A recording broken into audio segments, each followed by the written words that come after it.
ನಮ್ಮ ಕ್ಲಿನಿಕಲ್ಲಿ ಬರೋ ತುಂಬ ತಾಯಂದಿರು ಹೇಳೋದೇನೆಂದರೆ ನಮ್ಮ ಮಕ್ಕಳು ಸರಿಯಾಗಿ ಊಟನೇ ಮಾಡಲ್ಲ ಅಂತ. ನಮ್ಮ ಕಾಲದಲ್ಲಿ ನನಗೆ ಚೆನ್ನಾಗಿ ಜ್ಞಾಪಕ ಇದೆ. ಏನೇ ನಮ್ಮ ತಂದೆ ತಾಯಿ ಹೊರಗಡೆಯಿಂದ ತಂದ್ರೂ ನಾವು 3 ಜನ ಇದ್ದೋ, ಅರ್ಧ ಗಂಟೆ 1 ಗಂಟೆಲಿ ತಿಂದು ಮುಗಿಸ್ತಿದ್ದೋ.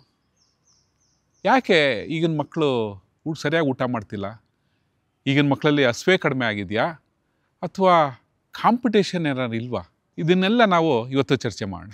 ನೋಡಿ, ಯಾವುದೇ ವ್ಯಕ್ತಿ, ಯಾವುದೇ ಜೀವ ಇರೋ ಒಂದು ಮನುಷ್ಯ ಹಸಿವಾದರೆ ಊಟ ಮಾಡದೇ ಇರಲ್ಲ. ಮತ್ತು ಆಹಾರದ ಅವೈಲೇಬಿಲಿಟಿ ಇದ್ದರೆ ಊಟ ಮಾಡದೆ ಖಂಡಿತ ಇರಲ್ಲ. ಆದರೆ ಯಾಕೆ ಈಗಿನ ಮಕ್ಕಳು ಊಟ ಮಾಡ್ತಿಲ್ಲ? ಅವ್ರ ತಾಯಂದಿರು ಹೇಳೋದ್ರಲ್ಲೂ ಕೆಲವೊಂದು ಸತಿ ನಿಜ ಇರುತ್ತೆ. ನೀವು ನೋಡಿರ್ಬೋದು, ಈಗಿನ ತಾಯಂದಿರು ಊಟ ಮಾಡಿಸ್ಬೇಕಾದ್ರೆ ಮಕ್ಕಳನ್ನ ರಸ್ತೆಗೆ ಕರ್ಕೊಂಬಂದು ರಸ್ತೆಯಲ್ಲಿ ಓಡಾಡೋ ವೆಹಿಕಲ್ಸ್ ತೋರಿಸ್ತಾ, ಜನನ ತೋರಿಸ್ತಾ ಸುಮಾರು 1 ಗಂಟೆ ಊಟ ಮಾಡಿಸ್ತಾರೆ. ಇಲ್ಲಾಂದರೆ ಇನ್ನೂ ಸುಲಭವಾದ ದಾರಿ ಇದೆ, ಅವ್ರ ಕೈಲಿ ಮೊಬೈಲ್ ಕೊಟ್ಬಿಡ್ತಾರೆ. ಮೊಬೈಲ್ ಇಲ್ಲದೆ ಸುಮಾರು ಜನ ಮಕ್ಕಳಿಗೆ ಊಟನೇ ಸೇರಲ್ಲ. ಇದೆಲ್ಲ ಯಾಕೆ ಆಗ್ತಿದೆ? ಕೆಲವೊಂದು ಸತಿ ದೇಹದ ತೊಂದರೆ ಇದ್ದಾಗಲೂ ಮಕ್ಕಳು ಊಟ ಮಾಡಲ್ಲ. ಯಾವುದೇ ವ್ಯಕ್ತಿ, ಇವಾಗ ನಮಗೆ ಆಗಲಿ, ಹುಷಾರು ತಪ್ಪಿದ್ರೆ ನಾವು ಊಟ ಮಾಡಲ್ಲ. ಅದೇ ರೀತಿ ಮಕ್ಕಳು ಅಷ್ಟೇ. ಹುಷಾರು ತಪ್ಪಕ್ಕೆ ಮೊದಲು ಮತ್ತು ವಾಸಿ ಆಗಬೇಕಾದ್ರೆ ಕಾಯಿಲೆ ಊಟ ಅಷ್ಟು ಚೆನ್ನಾಗಿ ಸೇರಲ್ಲ. ಅದು ಬಿಟ್ಟು ದೇಹದ ರಕ್ತದಲ್ಲಿ ಕಬ್ಬಿಣದ ಅಂಶ ಕಡಿಮೆ ಆದರೆ, ಅಂದರೆ ಹಿಮೋಗ್ಲೋಬಿನ್ ಅಂಶ ಕಡಿಮೆ ಆದರೂ ಕೂಡ ಮಕ್ಕಳಲ್ಲಿ ಊಟ ಸೇರಲ್ಲ. ಮತ್ತು ಹುಳ ಇದ್ದಾಗ, ಹೊಟ್ಟೆಯಲ್ಲಿ ಜಂತು ಹುಳ, ಆ ಥರ ಬೇರೆ ಬೇರೆ ರೀತಿ ಹುಳಗಳಿದ್ದಾಗಲೂ ಹೊಟ್ಟೆ ಹಸಿವು ಅಷ್ಟೊಂದು ಆಗಲ್ಲ. ಇದೆಲ್ಲಕ್ಕಿಂತ ಹೆಚ್ಚಾಗಿ ಆರೋಗ್ಯ ತಪ್ತಾ ಇದೆ, ಹುಷಾರು ತಪ್ತಾ ಇದೆ ಅಂದರೆ ಮಕ್ಕಳು ಊಟ ಮಾಡಲ್ಲ. ಅದಕ್ಕೇನು ಮಾಡಬೇಕು? ಅಕಸ್ಮಾತ್ ದೇಹದ ಆರೋಗ್ಯ ತಪ್ತಾ ಇದ್ದರೆ ನಾವು ಅವ್ರಿಗೆ ಸೂಕ್ತವಾದ ಔಷಧಿ ಕೊಟ್ಟು ವಾಸಿ ಮಾಡಬೇಕು. ಹೋಮಿಯೋಪತಿನಲ್ಲಿ ಅದಕ್ಕೆ ತುಂಬ ಔಷಧಿ ಇದೆ. ಜ್ವರ, ಕೆಮ್ಮು, ನೆಗಡಿ, ವಾಂತಿ, ಬೇದಿ, ಮಕ್ಕಳಲ್ಲಿ ಏನೇ ತೊಂದರೆ ಆಗಲಿ ತುಂಬ ಒಳ್ಳೆಯ ಔಷಧಿ ಇದೆ. ಅದನ್ನು ಕೊಟ್ಟಾಗ ದೇಹದಲ್ಲಿ ಏನು ತೊಂದರೆ ಇರುತ್ತೋ ಅದು ವಾಸಿಯಾಗಿ ಮಕ್ಕಳು ಊಟ ಮಾಡೋಕ್ಕೆ ಶುರು ಮಾಡ್ತಾರೆ. ನಮಗೆ ಅದು ಫಸ್ಟ್ ಇಂಡಿಕೇಷನ್ನು. ಅಂದರೆ ಮಕ್ಕಳು ಊಟ ಮಾಡೋಕ್ಕೆ ಶುರು ಮಾಡಿದ್ರೆ ಮಗು ಸರಿ ಹೋಗ್ತಾ ಇದೆ, ನಾವು ಕೊಟ್ಟಿರೋ ಔಷಧಿ ಸರಿಗಿದೆ ಅಂತ ಲೆಕ್ಕ.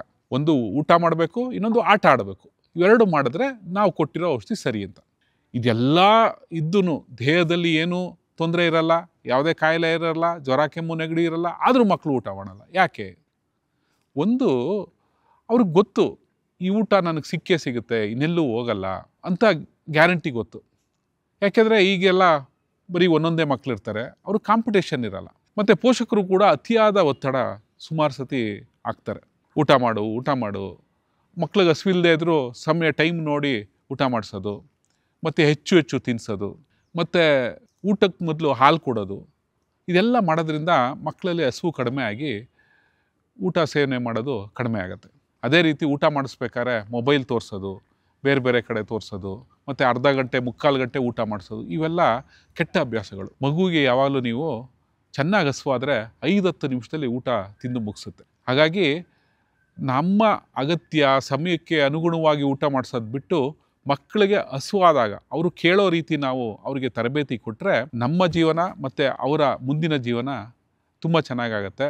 ಹೀಗಾಗಿ ಮಕ್ಕಳಿಗೆ ಹಸುವಾದಾಗ ಮಾತ್ರ ನಾವು ಊಟ ಕೊಟ್ಟು ಅವ್ರಿಗೆ ಎಷ್ಟು ಬೇಕೋ ಅಷ್ಟು ಮಾತ್ರ ಕೊಟ್ಟು 10-15 ನಿಮಿಷದಲ್ಲಿ ಅವರು ಊಟ ಮುಗಿಸೋ ರೀತಿ ನೋಡ್ಕೋಬೇಕು. ಇದರಿಂದ ಭವಿಷ್ಯದಲ್ಲಿ ಅವ್ರಿಗೆ ತಮ್ಮ ಬಗ್ಗೆ ಪ್ರಜ್ಞೆ ಮೂಡಿ ಹಸುವಾದಾಗ ಅವರೇ ಊಟ ಮಾಡೋ ರೀತಿ ಆಗುತ್ತೆ. ಅಕಸ್ಮಾತ್ ಅವ್ರಿಗೆ ದೇಹದ ಏನಾದ್ರು ತೊಂದರೆ ಇದ್ದರೆ ಹೋಮಿಯೋಪತಿ ಔಷಧಿ ತೊಗೊಂಡ್ರೆ ಅವ್ರಿಗೆ ತೊಂದರೆಗಳು ವಾಸಿಯಾಗಿ ಊಟ ಮಾಡೋದಕ್ಕೆ ಶುರು ಮಾಡ್ತಾರೆ.